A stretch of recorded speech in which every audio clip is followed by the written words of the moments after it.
అందరికీ నమస్కారం. నేను మీ డాక్టర్ ఆర్‌బి సుధా. ఇప్పుడు మనం మాట్లాడుకోబోయేది ఏంటి అంటే, ఇప్పుడు మనకు ఉగాది వస్తోంది. అందరికీ తెలుసు. మనం మార్చ్ నెలలో ఉన్నాము. మార్చ్ 30th ఉగాది వస్తోంది. విశ్వవసు నామ సంవత్సరం. 60 ఏళ్లకి ఒక్కసారి నేమ్స్ చేంజ్ అవుతాయి. అంటే 60 ఇయర్స్. ఉగాది అంటే ఏంటో ఫస్ట్ చూద్దాము. దాని తర్వాత రాశి ఫలితాలు మాట్లాడుకుందాము. మన ఉగాది అంటే ఫస్ట్ గుర్తొచ్చేది మనకు ఉగాది పచ్చడి, అలాగే తోరణాలు, ఇల్లు కలకలలాడాలు, అలాగే ఏంటంటే మంచి పిండి వంటలు చేసుకోవడాలు, అందరికీ ఏంటంటే ఇచ్చిపుచ్చుకోవడం, అలాగే హ్యాపీగా గడిపే ఒక పండగ కింద మనం చేసుకుంటూ ఉంటాము. కానీ ఉగాది అంటే స్టార్టింగ్ ఆఫ్ క్రియేషన్. అంటే ఏంటంటే బ్రహ్మదేవుణ్ణి కూడా కొలుస్తాం, అందరూ త్రిమూర్తుల్ని కూడా కొలుస్తాం అన్నమాట. యుగం ఈ రోజే మొదలైంది అనేది ఒక ఆన్మాయితీ కింద వస్తుంది. అంటే మన పెద్దలు చెప్పింది అన్నమాట. ఈ రోజు నుంచి లోకం పుట్టింది, అందుకోసం ఉగాది అంటాం. యుగం ఆది అంటే స్టార్టింగ్ ఆఫ్ యుగం అనేది అర్థం అన్నమాట. సో ఉగాది రోజున మనం ఎప్పుడు చేసుకునేది ఏంటంటే ఉగాది పచ్చడి చేసుకుంటాం. అందరికీ తెలుసు షడ్రుచులు ఉంటాయి. ఎందుకంటే లైఫ్ అనేది 6 కలయిక. అంటే ఏంటి, మనకి స్వీట్ ఉంటుంది, సాల్ట్ ఉంటుంది, అలాగే పులుపు ఉంటుంది, అలాగే ఆశ్చర్యం అంటే ఆస్ట్రింజెంట్ అంటాం, వగరు అంటాము, అలాగే కారం కూడా ఉంటుంది. ఇవన్నీ కలయికే కదా మనకి లైఫ్ అనేది. సో లైఫ్ కూడా అన్ని కలయికలు మనం యాక్సెప్ట్ చేసి ముందుకెళ్ళాలి అనడానికి మనం ఉగాది పచ్చడి అనేది చేసుకుంటాము. దాంట్లో చేదు కూడా మనం కలుపుకుంటాం. అంటే బతుకు అనేది అలాగే ఉంటుంది, ఎప్పుడు ఒకలా ఉండదు కదా. అలాగే ఏంటంటే ప్లానెటరీ పొజిషన్స్ కూడా ఎప్పుడు ఒకలాగే ఉండవు. పుట్టినప్పుడు ఏంటంటే మీ ఫోటోగ్రాఫ్ ఆఫ్ హెవెన్ అని చెప్తూ ఉంటాను ఎప్పుడు నేను.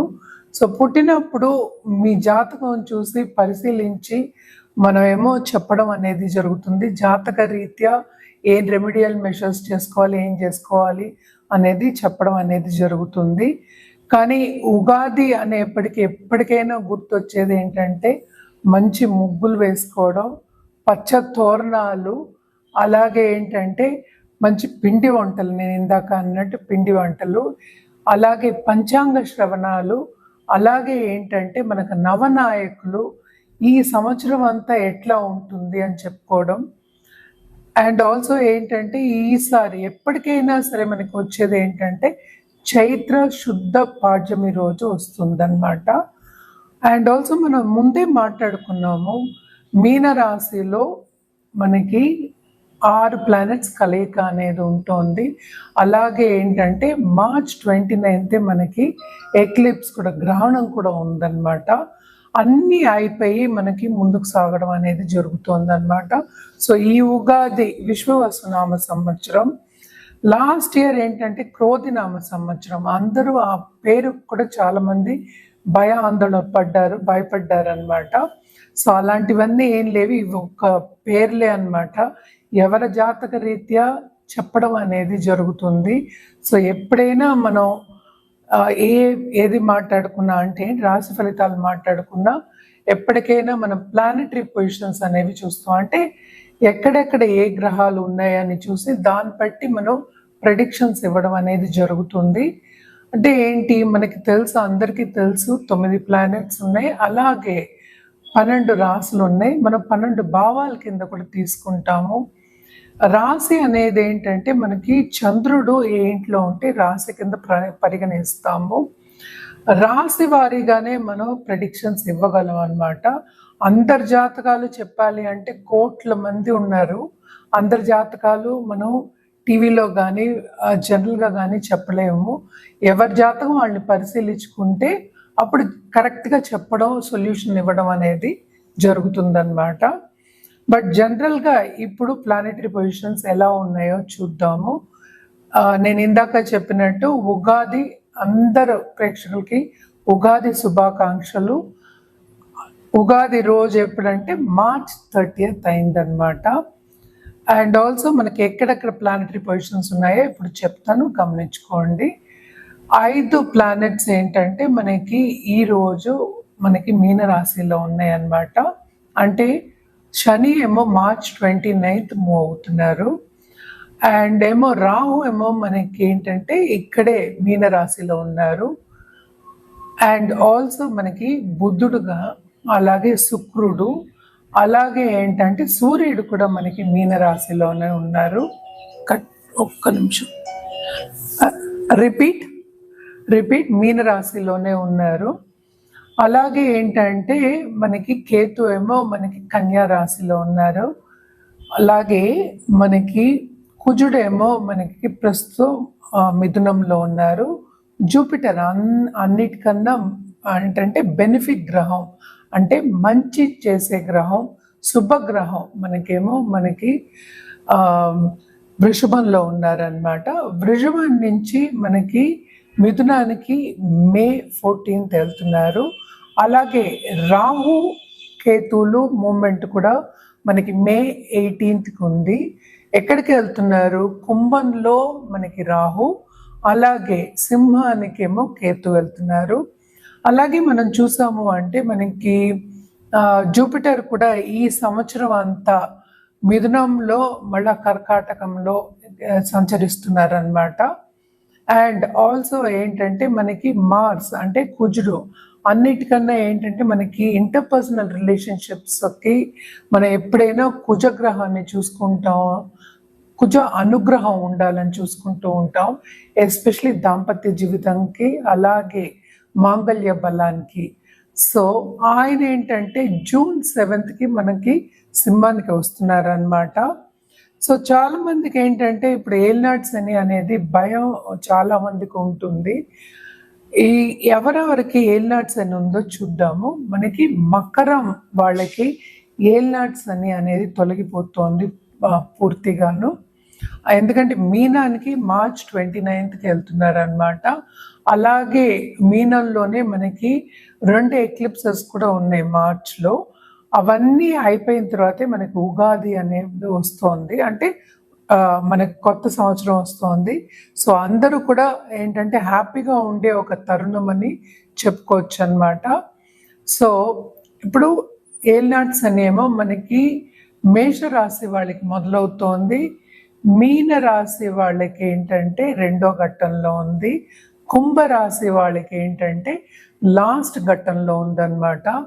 ఎప్పటికైనా సరే ఏల్నాడ్స్ అని ఎందుకు భయపడుతున్నారు అంటే 2వ హౌస్ అంటే రెండో భావం, అలాగే 12వ భావాన్ని ఎఫెక్ట్ చేస్తుంది, అలాగే తను భావాన్ని కూడా ఎఫెక్ట్ ఇస్తుంది అనమాట. సో ఏం చేస్తుంది ఏల్నాడ్స్ అని అనేది ఏంటంటే వెళ్ళేటప్పుడు ఎప్పటికైనా మంచి చేస్తుంది. శని ఎప్పటికైనా ఏంటంటే లేట్గా ఇస్తాడు, కానీ ఇవ్వడం అనేది తప్పక ఉంటుంది. రిజల్ట్ కూడా చాలా మంచి రిజల్ట్స్ ఉంటాయి అన్నమాట. ఏల్నాడ్స్ అనిలో పైకి వచ్చిన వాళ్ళు బోల్డంత మంది ఉన్నారు.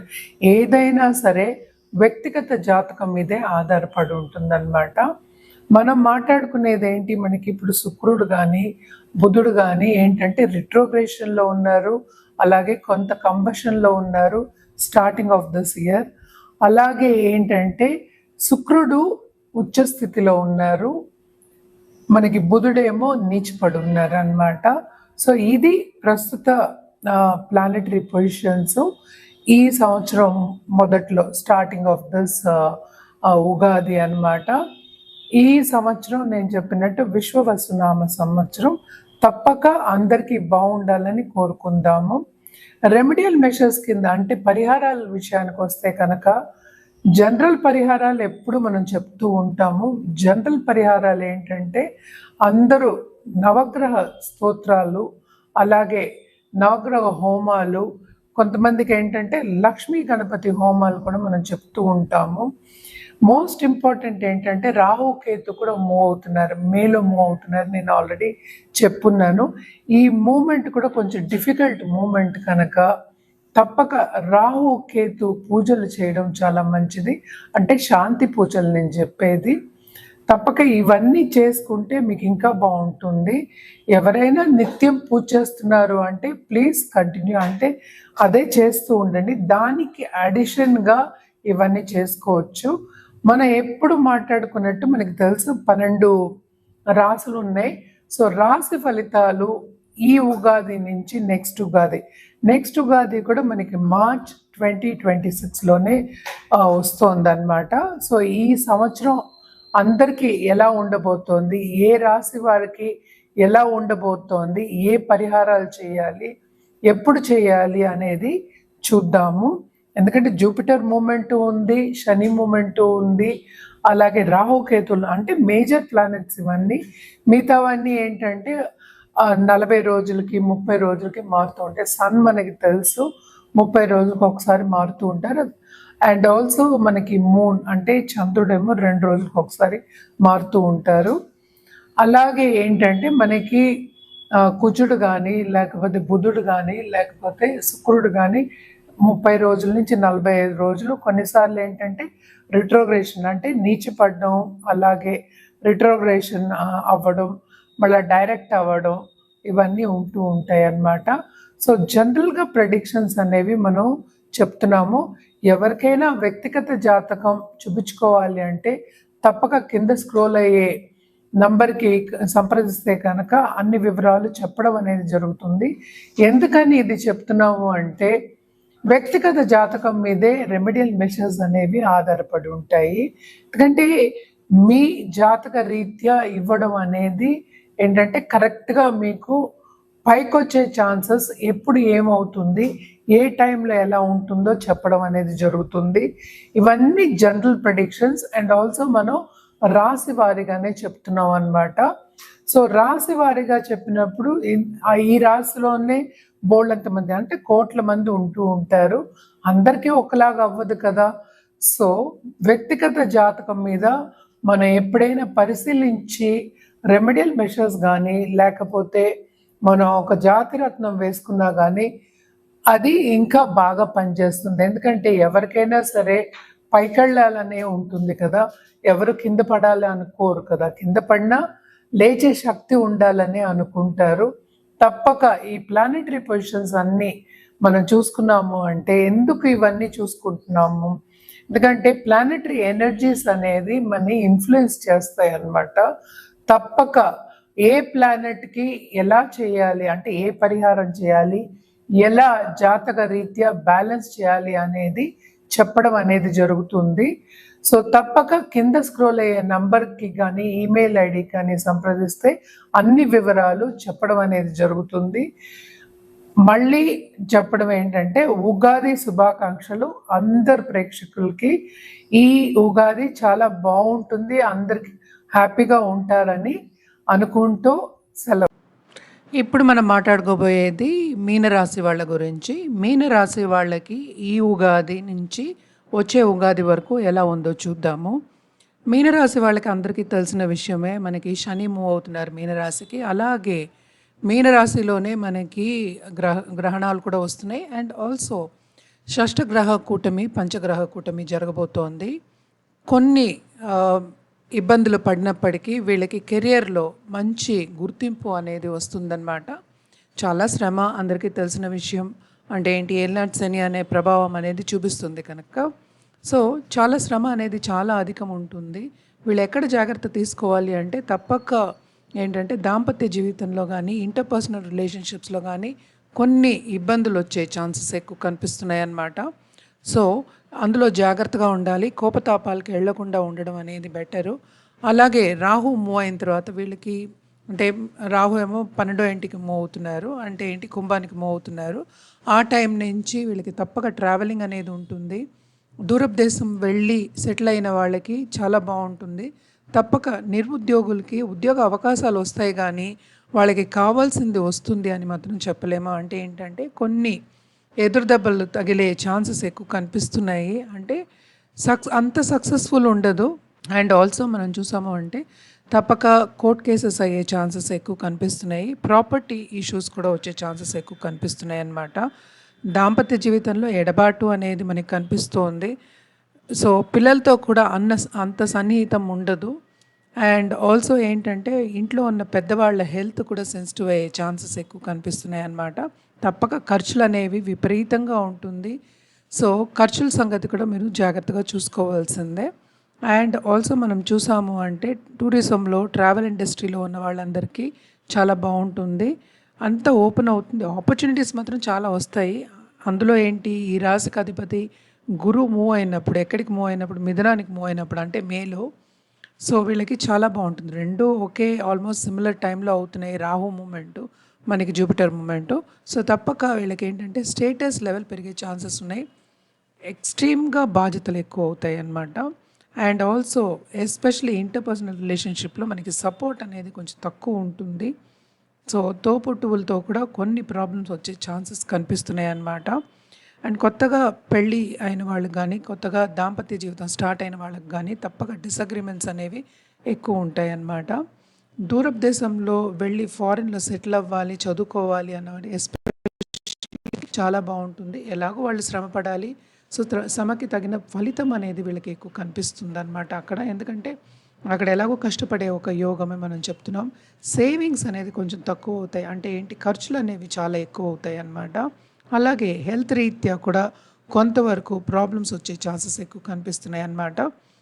సో, హెల్త్ కొంచెం సెన్సిటివ్ అయ్యేప్పటికీ వెళ్ళి అంటే స్పెషలిస్ట్‌ని కలుసుకోవడం అనేది మంచిది. అలాగే ఒక సొల్యూషన్ తీసుకోవడం గానీ, దేనికైనా ఏంటంటే తొందరగా నయం అవ్వాలి అనడానికి గానీ, సెకండ్ ఒపీనియన్ తీసుకోవడం కూడా చాలా మంచిదే.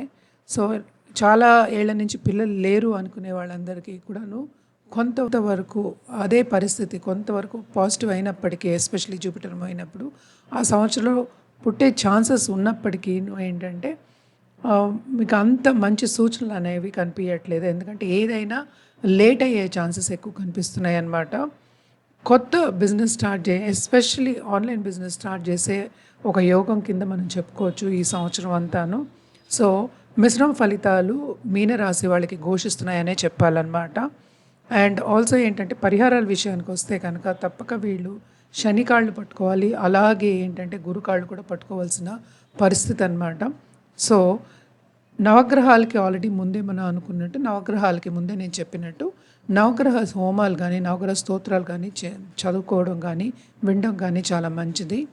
అది లేని పక్షాన్ని జపాలు అంటే ఏంటంటే శని జపాలు చేసుకోవడం చాలా చాలా మంచిది. శనికైతే తప్పక సాటర్డే దానం ఇవ్వడం చాలా చాలా మంచిది.